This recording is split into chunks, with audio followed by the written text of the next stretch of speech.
Hi everyone and welcome to week 5. This week we are still going to be looking at fractions, but last week we were looking at a half. This week we are going to be looking at how to find a quarter. Now it's going to be quite similar to what we did last week, but there's going to be a few small differences. We're going to go through some vocab first of all. So a quarter, I'm not sure if many of you will have heard of this before. A quarter is a shape, object or number that has been split into 4 equal parts. So last week when we were talking about a half, it was being split into 2 equal parts. The only difference is with a quarter, it's being split into 4 equal parts. And of course the word equal means that all parts are the same. So if it's a shape, it means each side of the shape is the same. If it's a number, it means all the numbers are the same. Our challenge this week is to see how many times you can spot my friend Jerry in this video. Are we ready to begin? Okay, let's go. So I'd like everyone to take a piece of paper and first of all, we are going to fold it in half. Just like we did last week. Take a piece of paper and fold it in half. Once you've folded the paper in half, you are going to fold that paper in half again. So you fold in half and then fold in half again.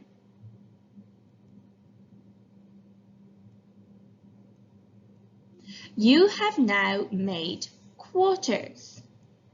You have made 4 equal parts.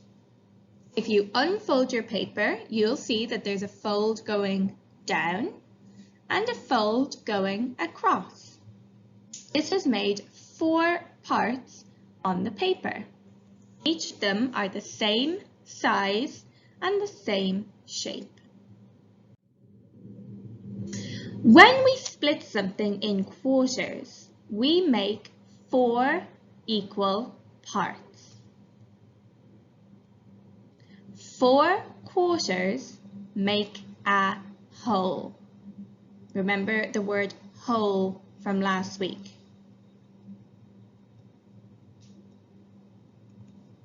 4 of these quarters, when we put them together, is the same as 1 whole. I want you to have a look now at these shapes. We have 3 circles. Which of these shapes have been split into quarters correctly? So you need to look for the circle or circles that have been split into 4 equal parts. Have a look at the circles. The circles that have been split into quarters are these 2. The circle in the middle has not been split into quarters because each of the pieces is a different size and shape. Now we have 3 squares. Which of these shapes have been split into quarters correctly?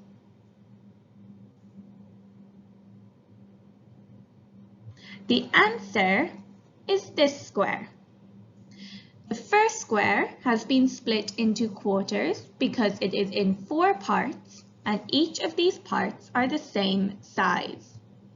The middle square has not been split into quarters because even though it is in 4 parts, each part is not the same. Some parts are bigger than others. The last square has been split into 4 parts, but they are not equal. They are different shapes and they are different sizes. Have a look at these donuts.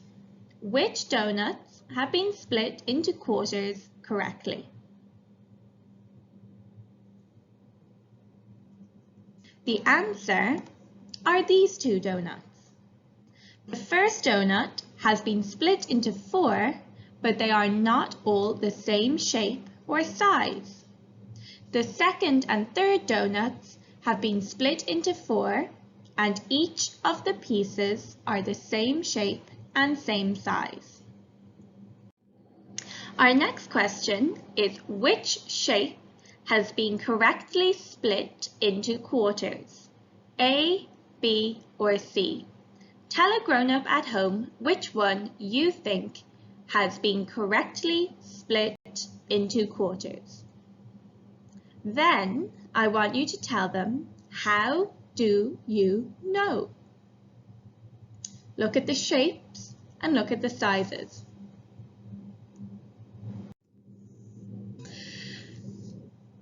We are now going to look at this diamond shape. If you have a whiteboard, you can draw it on a whiteboard. If you have your paper from earlier that you were folding, you can draw this shape on your paper. How can you split this shape into quarters? Remember, it needs to be split into 4 parts, and all the parts need to be the same shape and size.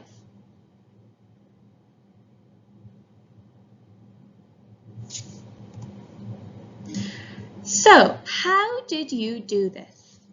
Is there more than one way? Yes, there is. We can go down and across and make 4 triangles, or we can make an X shape and make 4 diamond shapes. Both of these are splitting this diamond into quarters. Both of them split the diamond into 4 parts. All of the parts are the same size and same shape. For your activity today, I want you to look at these objects. I want you to choose one, copy it down onto a piece of paper, cut out the object, and then fold it into quarters. Remember, when you fold it, all the pieces should be the same size.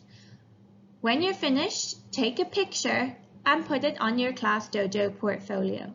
Remember, please try and draw these objects, whichever one you choose, nice and big on your paper so it's easy for your teacher to see them.